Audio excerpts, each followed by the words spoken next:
All right, what's up? It's your boy, DJ Slate. What's up, B-Wance? Hey, We're on your here boy with your can't Slate's quarantine having, character. I'm good, your boy man. Slate's having so much fun with this. This is awesome. Man, we had music all lined up, ready to rock, and then something went wrong on the computer, and so I'm gonna have to add the music later. So here's gonna be the challenge. I'll put the music on the intro title slide when it's go time, and then what we'll do is we'll have P Hoove. He can get on his mixing equipment, maybe throw down a little track for us or something. What you think, D-Wan? I think it's a great idea. That music was fire too. B Slate, he made it.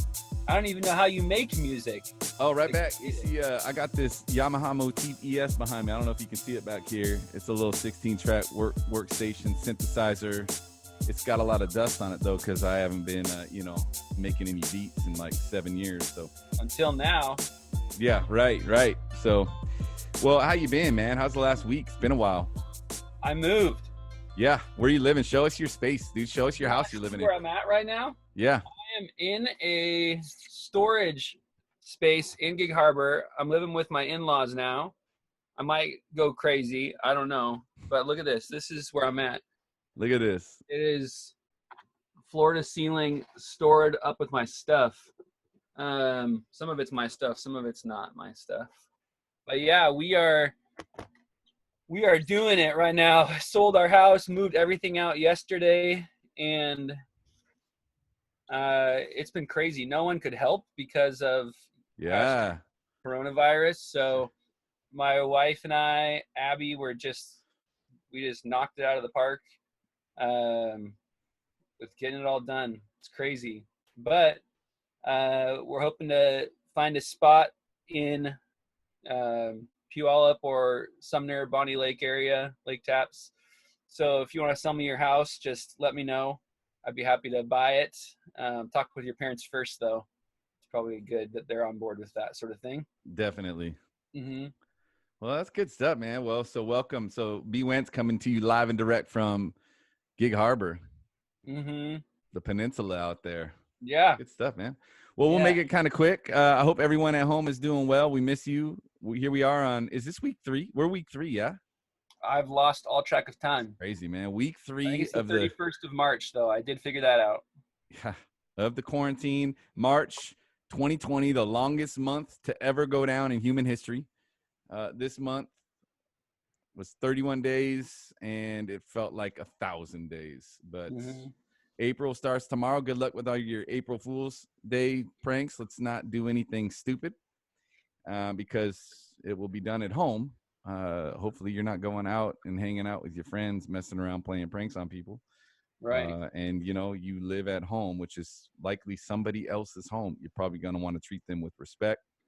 And while you are indeed quarantined, don't forget, you can't quarantine character. When's I went through a couple of this last week's character logs just to see who was engaging in the challenges and who wasn't, and I think it was good. I it's purely optional. This work is not going in the grade book, but your character's never off the clock, and so I want to challenge everyone out there to do the character work. You certainly don't have to stop with our character goals and character stems, but it is something that I want you to be thinking about, is that, while you might be at home and not doing a whole lot during the day, your character's still on the clock. So I'll scan through them and go through. I love seeing some of the goals that y'all wrote. One of my favorites was Ryan Robertson. He wrote his goal was to wake up before everyone else in the house and clean the house before anyone else woke up. And it sounds like his dad was who they thought was doing it. And he maintained humility and wasn't out there bragging. And finally his dad caught him cleaning or something like that one morning. And that was cool, man. It's just brought me a lot of joy to see people out there still working hard on being intentional with their characters. So shout out to Ryan Robertson, man. Appreciate you, buddy. Thanks for sharing. Let's cut right to the chase. Let's get a quick little lesson in here. I'm going to read a lesson out of the infamous The Amazing Law of Influence, written by King Duncan. You have certainly heard stories out of this book before if you've ever been to any leadership camps. I know that my brother-in-law, John Norland, likes to talk a lot about the Dr. Edward Lorenz amazing law of influence with the butterfly effect. As you know, one of the key lines that gets visited time and time again in this book is one life touches another and potentially both lives are changed. One life touches another and potentially the whole world is changed. And I got a story for you out of this book. It's the chapter 10, Avoiding a Noose and Beginning a Downline.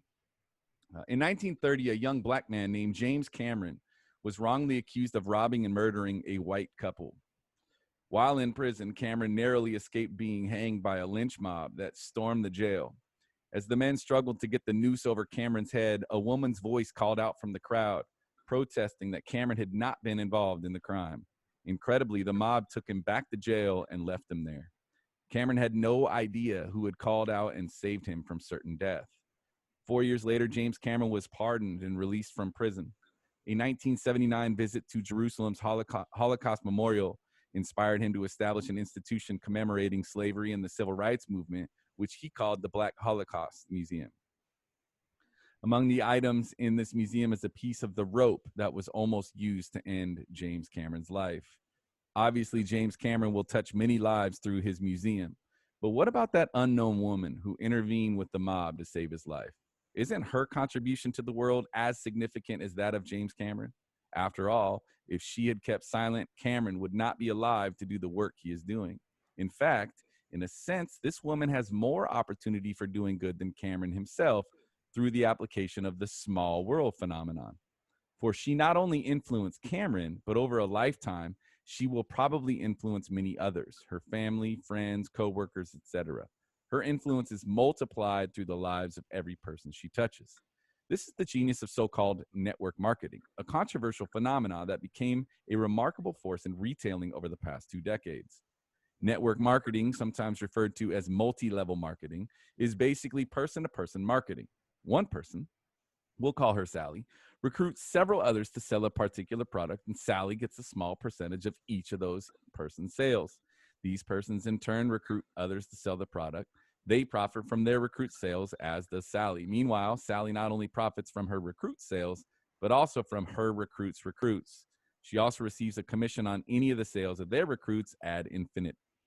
Sally's return on each level will be smaller than the first level, but because her downline involves so many more people, her overall profit is greater. People often demean network marketing as a modern variation of the time-honored pyramid scheme. But some of our most reputable and successful companies today are based on the same networking principles. I myself am part of a network marketing company which serves professional trainers and seminar leaders. At our annual conventions, it is common to hear the question, how many people are in your downline? Good question. How many people are in your downline? Let's think of the woman whose cry from the crowd saved James Cameron's life. Let's imagine that he is on level 1 of her downline. She touched his life. If there were a way to credit influence like network marketing companies credit recruits, this woman would not only get credit for touching Cameron's life, but also for the people Cameron's life touches. Surely, though, there are other persons beside James Cameron on level 1 of this unknown woman's downline. There may be hundreds of others whose life she impacted over a lifetime. Family, friends, co-workers, etc. She touched their lives, they touch other lives, and voila, the entire world is moved by one woman's courage and willingness to get involved. Theoretically, through the years, her influence could extend to millions of persons, and so could ours. It is not a crass question at all. How many people are in your downline? You and I can make a difference.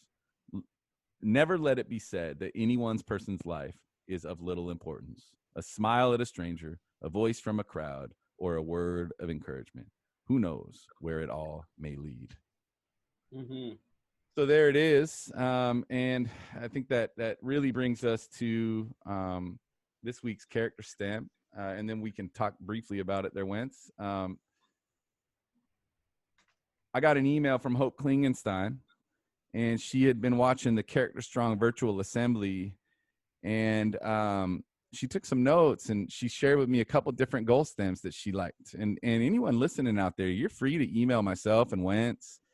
Let us know if you got ideas for character challenges over this time, or really any time. Send them our way. We'd love to hear what you got, what's on your mind. And I like this one. She was talking about playing the kindness instrument in the orchestra of kindness. And, she had actually added to the social media, like, how are we using our social media to play our kindness instrument for others to benefit? And if each person is sort of an instrument player in this orchestra of kindness, then how are we playing our instruments? I loved it. I love that. I thought that was a really cool character goal stem. And so I put it in there. This week's stem is, I will participate in the orchestra of kindness this week by. And, question is, what instrument are you playing? What choices are you making to be kind to others, to add ease to their lives, to show attention and appreciation to others?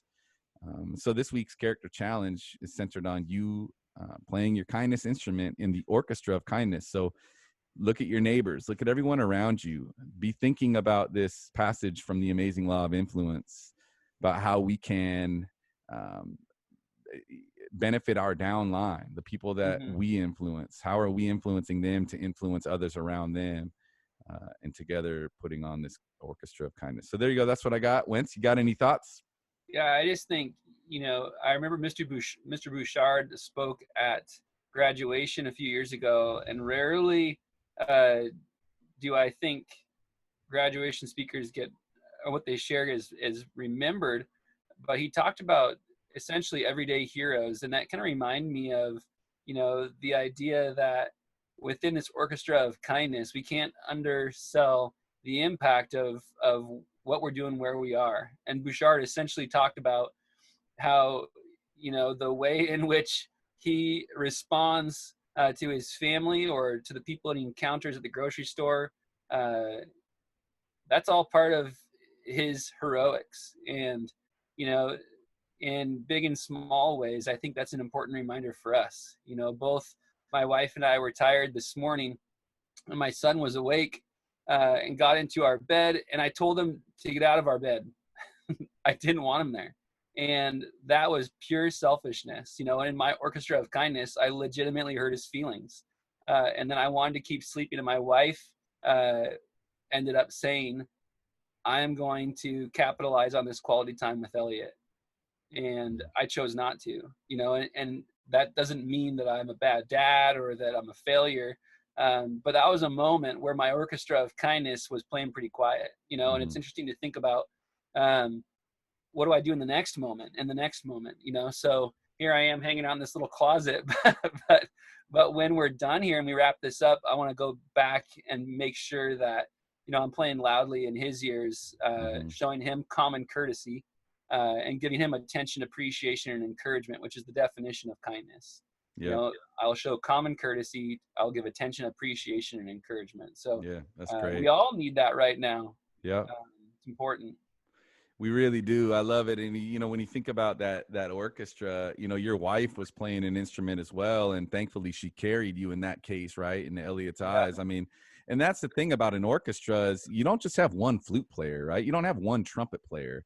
There's several. And that way, collectively, they can carry each other when they need to at times. But if all the trumpets just decide to stop playing, you can imagine what was intended to be created in terms of a sound is going to be lacking pretty greatly. So yeah, just be thinking about your role in that orchestra, and we hope that you all will make a choice this week to take on this challenge and figure out what you're going to do at home to play a kindness instrument, and hopefully elevate those around you to play their kindness instruments just as loud, using that amazing law of influence that we all have. So So there you go, guys. I hope you're doing well. We miss you. And we're going to let Wentz get back to his family, get myself back to the family as well, and carry on with this week. We are awaiting word from the district as to whether or not there will be new learning. But my hope is that we can get back to some semblance of instruction that's new and able to be measured and all that. But certainly equity is important. We got to make sure everyone has access to the same thing. So we're just waiting word there, and you can expect us to continue to do these episodes and get them shared with you on Tuesdays. So any last words, Wentz? I miss you all and hope you're well. Thank you guys for continuing to focus on this work, even when it's hard. I know that it's hard. I'm living it right now. But sometimes it's about how we respond, like Chris Singleton said. So let's focus on that. All right, y'all. Well, you have a great afternoon. And again, looking forward to P. Hoove's track when it releases. If you need to get that instrumental, just send me an email. I'll get you the MP3 and we'll see what you can do, buddy. All right. Maybe he can get Josh Lee on the hook or something, huh? Okay. Ooh. All right, y'all. Have a great day and we'll talk to you soon. Bye-bye. Yeah.